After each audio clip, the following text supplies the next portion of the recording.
Good morning, sir. Good morning, classmates. My topic for today is about how to run away from home.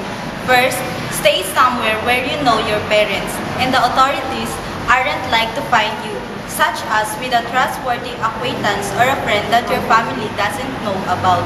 On the other hand, do not stay in a place where your parents or the police will know to look for you. If you decide to run away permanently, however, you should probably try to change yourself.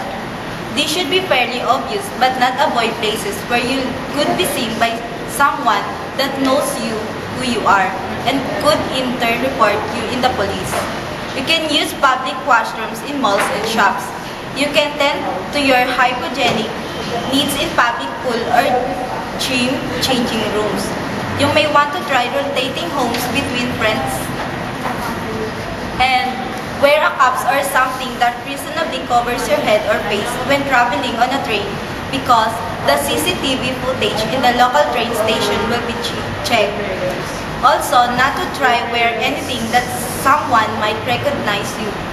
For example, if you always wear a bear cap, don't wear it. If you needed to ask how to run away, you might not in a situation where you must run away. And that's all. Thank you.